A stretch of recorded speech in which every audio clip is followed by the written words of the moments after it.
Hello and welcome to the CoStar News Hotels podcast. I am News Editor Sean McCracken here with STR's Jesper Palmqvist. Jesper, how are you doing today? Well, thank you very much, Sean. Good to see you. So, as we do every month, we will take our quick tour around the Asia Pacific region. Jesper, what's the headline for you this month? I do have a headline, fortunately, because I was in Ho Chi Minh City this week. And so I do want to spend a little bit extra time on Vietnam today for many reasons. So, I mean, around it's interesting in this fascinating world of ours and the impact and things we can cover today. But I think Vietnam should be one of the headlines. Absolutely. So obviously we've talked recently about Vietnam is kind of outperforming the region in general. What's driving that right now, and how sustainable is it from your perspective? Yeah, and I think you're spot on the second question there as well. Like, is it a spike? How long will it last? From a return and investment and all that as well, right? Across many different asset classes. So it was a pretty big event now recently in Ho Chi Minh City. Meet the Experts, it's called, and there was a lot of them in the room, me excluding, I think, but there was pretty much every one of the owners in hospitality and some other asset classes were there. So it's great. And it's such a big story around the world in Asia Pacific, how it keeps growing and growing and growing. And some parts, you think like, is it from a low base? But once you get past that from a low base, then you really got to start looking at it about that demand. And if you start just with that, the growth of the airlift is quite extraordinary. And this is not something that has grown in the last couple of years. This is 10, 15 years of infrastructure and, a emerging country trying to fix everything like very rapidly with tons of foreign direct investments like FDI. It's still the envy of many other countries in Southeast Asia. It's so much investment coming in and domestic money as well. The amount of money that is available to fix things up in terms of roads and airports and that infrastructure is quite extraordinary. And with that, we've had this massive pipeline of hotels and retail and other things as well. So it's been really interesting to see when you build all that up, and they will come, because Vietjet as an airline, together with, I've said before, Cebu Pacific is the fastest growing air seat capacity in terms of growth in the region.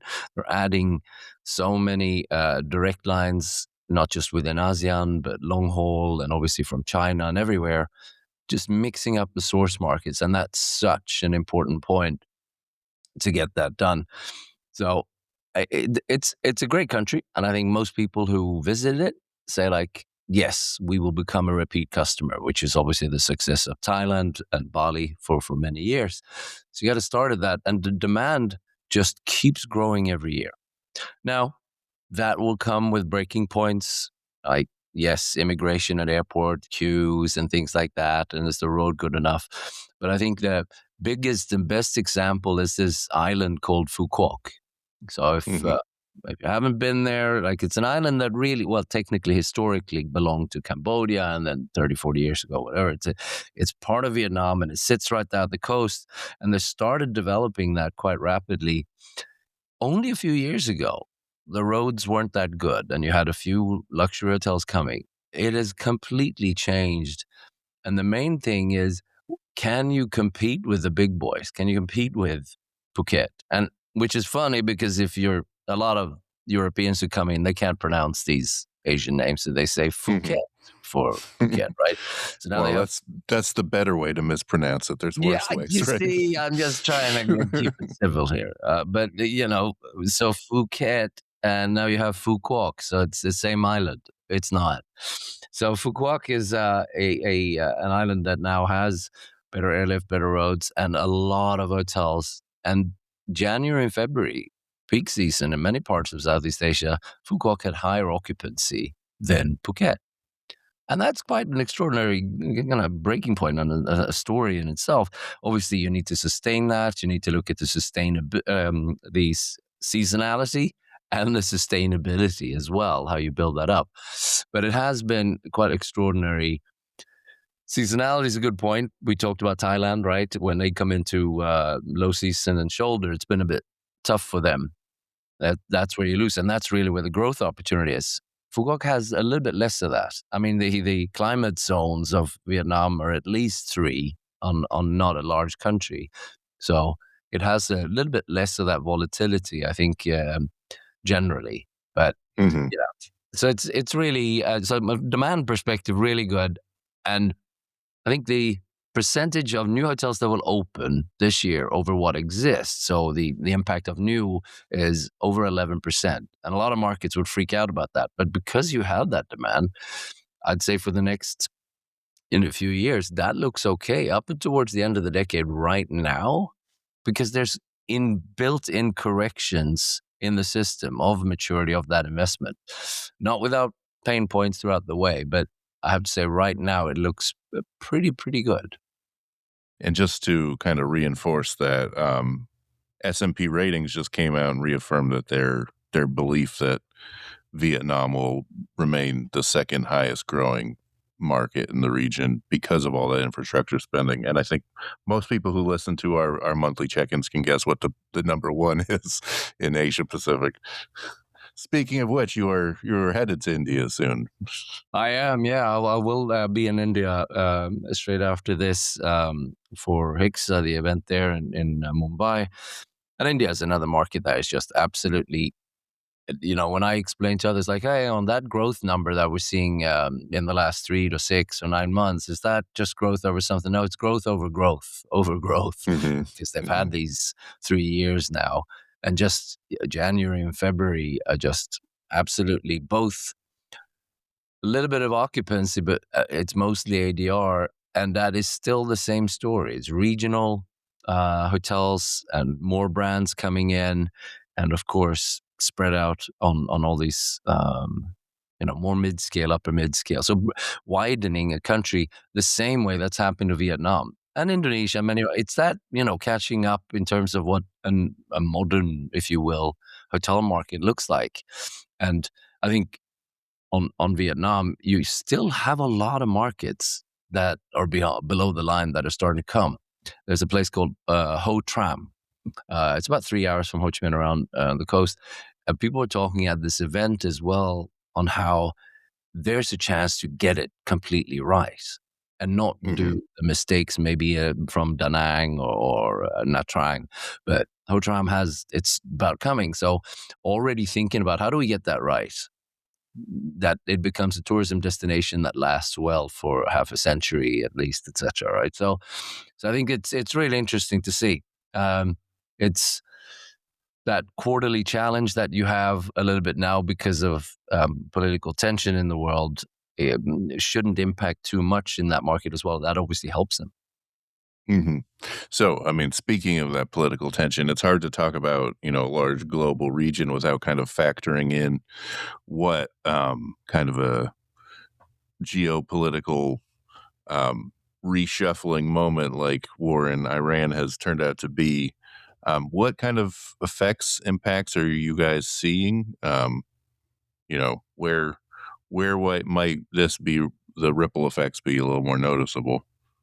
Yeah, that's one of the top questions we get, like, because obviously if you are, so I usually put it up into 3 different buckets and say one is obviously how it impacts the hotels in the Middle Eastern region, which is your domestic travel, your regional, and your inbound. And we've reported some of that already, which is, of course, not dissimilar to other crises that we've had. Pandemic and war are the 2 main ones that really impact quickly. And the fact that for international destinations there, like your Abu Dhabi or Dubai, you had this spike when flights weren't available, hotels, people couldn't leave the hotels, and then people 5-6 days later really leave and occupancy go through the floor. And then you have some other less international markets where it took maybe 8, 9, 10 days, and then the same thing happened. So Mm-hmm. that's in the market. But the question around how it impacts other markets, I mean, you can only first lean on what kind of percentage do you have from the outbound perspective from Middle Eastern travelers? If you start with that end, and Maldives, right, you would have a fair bit. So we saw quite quickly a dip in that as well. Not just the oil price from a seaplane perspective, right, that things like that impact, but Southeast Asia all of a sudden is very different from, for instance, compared to say Turkey. I think in Turkey you have almost 1 in 5 arrivals come from the Middle East. India will be impacted in so much that you have people that maybe go through India and then through Middle East, or Indians that obviously travel heavily to the Middle East as well, which changes that in both directions, and people might be stuck.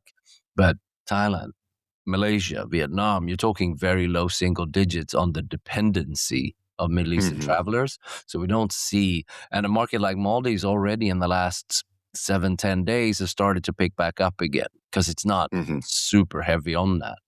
So I think source market is one thing, but the other thing is the travel patterns. And that's kind of the risk that I had to highlight for everyone in Vietnam, because you might think, oh, I only have, 5% of Middle Easterns. Yeah, but remember the snowbirds, right? All the Europeans, even if peak season is over, that flight path that everyone's seen on the flight radar 24 and how it happens, if you have booked, which many have, because it's good price and good connections through Emirates and Qatar, either your flight was canceled or you think it's too risky or, another reason.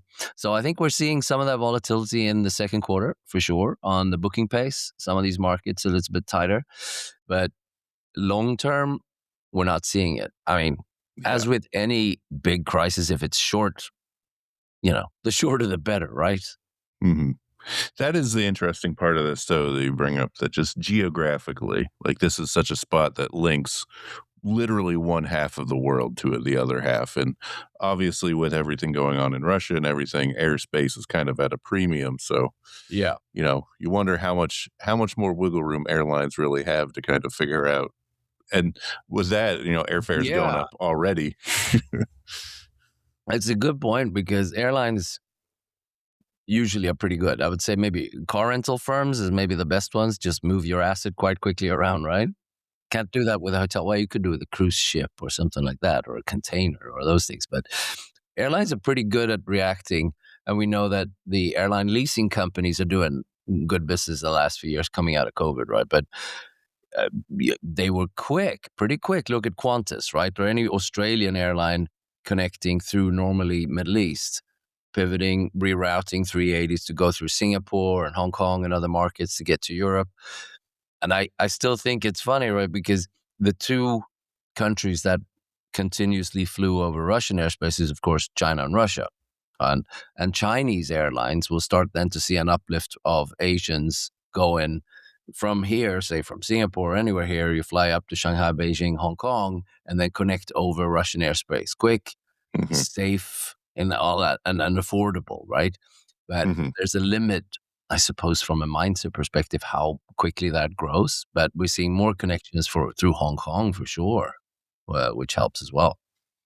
So speaking of Hong Kong, we meant to speak a little bit about what's going on in China and kind of the uplift there, and whether that's returning to kind of what was previously normal business in that part of the world. Yeah, Hong Kong is definitely, I think for the last couple of quarters, people are talking more and more about Hong Kong, not just from it's from everything, right? When Hong Kong is such a compact market, you got to talk about the overall consumer spend, the how people that relationship between Hong Kong and Shenzhen and Greater Bay Area, and it's definitely picking up. More people are looking at investment opportunities just to cross the border, if you will, in mainland China. Obviously, there's still hemorrhaging money in some markets like Shanghai in office space, right?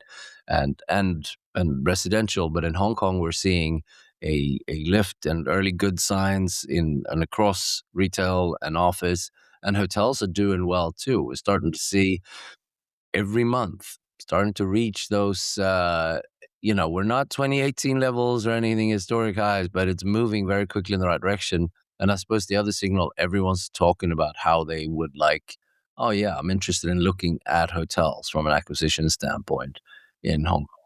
and there might be some sellers as well, right? So you're well above the 80% occupancy levels. Yeah, it means that stability. And as the airport keeps running, I mean, the last 3 months we're doing high 80s and into the 90s in occupancy, right? Mm-hmm. Because new supply is not happening, right? You'll have a boutique hotel here and there. No, for sure. So any other trends around the region we haven't touched on? Your favorite word in your part of the world for many months was bifurcation. I think that where that's very driven in one sense was Indonesia, where occupancy is still under pressure in pretty much every single market in that large country, but ADR is growing faster. So think about it, when this complete change in travel patterns, when you still miss some of the government spend, fiscal policies, there's a different customer, of course, and not, setting Bali aside, but across the more other engines of the country. So rate levels are up. You have a lot of, again, maturity growing, a lot of interesting stuff. So you got the occupancy down and the rates up, which continues in Q1 this year. Japan got back a little bit again after the big drop. It's like half of the flights from China, right, compared to last year. But yeah, coming back up again. Other markets flying in, flights still there. New Zealand on its path back up again after the summer months. Australia and Singapore looking solid as well. So you're seeing this strange thing, like as the world around us is, quite impactful, and there's some serious impact on economy. Got fuel rationing in some countries, etc. So far, like up until the last couple of weeks, hotels are doing well. People find their way. If someone wants to change a flight and you paid $500, the problem is it's not the change fee. It's that the new fare is like 3,000. So don't change your flights. Keep flying. And if you haven't booked, it's going to be difficult. So again, the time frame of the crisis is the issue there. But for now, as we leave Q1 to side, I think that even with March, Q1 ended up pretty well in a lot of these markets, I think is the headline for how these markets perform. And also, I should say, final point on that, because the productivity keeps improving, it means that the profitability, even for Q1, has picked up reasonably well in a lot of markets. So we always end these podcast discussions with some talks about sports. I will say, if we had recorded this a couple of weeks ago, we probably would have been really excited to talk about our Sydney Swans. But the combination of injuries, a loss, and then a bye week kind of taken the wind out of the sails there. It has. And for next time, we'll see how they come out of that and get their season rolling. I agree. I mean, we're just happy that the footy season is on and there's some great games already. And it's a long season. So I'm just ready for the ups and downs of the first few weeks to like go away, the whole opening round, and then everybody gets a bye week stuff. Like where it's like next week is the first week where everybody actually plays. So no, that's true. And you're right. Injuries, and listen, injuries would come. You got to, like any sport, you got to have a broad troop and everything. It's got to work for everyone the same, like it has to for your Sabres. And we'll see how that goes. So the listeners know, they can get a peek behind the curtain here. As we sit here and record this, there is slightly over 3 minutes left in the third quarter against the Ottawa Senators. We're trailing by 1. If the Sabres pull this out, then we'll clinch the playoffs for the first time in a decade and a half, which would be a big deal for me. This is your moment to take a victory lap, though, for your. But if that happens, let's see if you get up against the mighty Avalanche at some stage this year. I think what happened for me was, of course, that Sweden became one of the last countries to join the World Cup in a few months in North America and Mexico there. So super excited. Won the playoff against Poland, dramatic fashion. And then I go online, and obviously I watched it at 1:45 in Vietnam in the morning on the Polish broadcast. And listen, I appreciate Lewandowski and a number of those players tremendously, but it was super excited to see Sweden be part of the big tournament. But we have to remember, and this is so funny, that Sweden got 2 out of 18 points during the qualifications. 2 out of 18 points, but we're still going to the World Cup. And there are voices online saying, hey, you're not worthy of going. I'm like, oh, we are. Absolutely. We will enjoy every minute of it. The headline on The Athletic is literally, Sweden are among the least deserving World Cup qualifiers this century, but they could still be a force. No, like...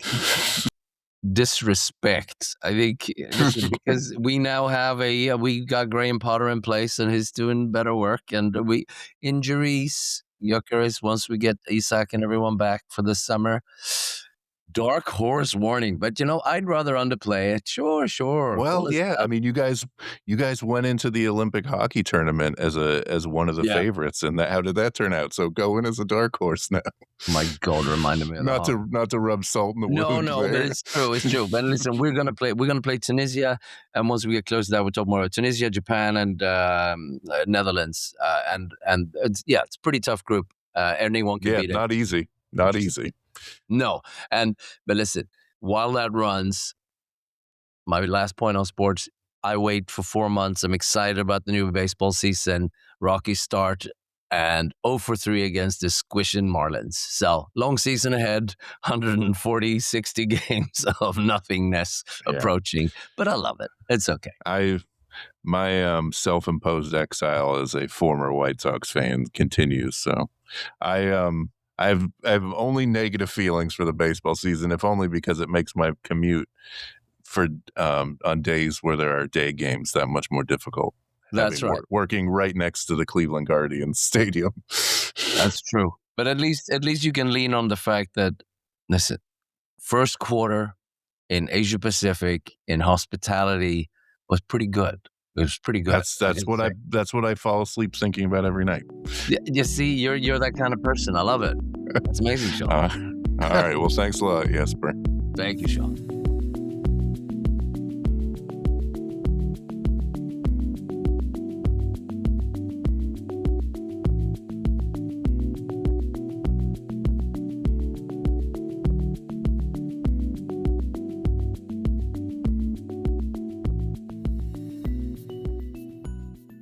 Hello, I'm Luke Haynes, People Newsletter Editor CoStar News, and the host of Top Credentials, a monthly podcast exploring the colourful careers of those working at the top of UK commercial real estate. In the episodes, we discover the valuable lessons influencing the daily decision-making of property sector leaders, and hear about the aspects of their job that make it a little easier to get out of bed each morning. We'll also ask for their views on the latest news and policies shaping our constantly evolving industry, and even get them to share a famous quote or song title they think defines their career or the profession. Listen on Apple Podcasts, Spotify, or wherever you get your podcasts. This episode was recorded on April 2nd, 2026, and edited by me, Sean McCracken. Visit costar.com/hotel news for all of our coverage, and look for more of our podcasts on Apple, Spotify, YouTube, or your platform of choice.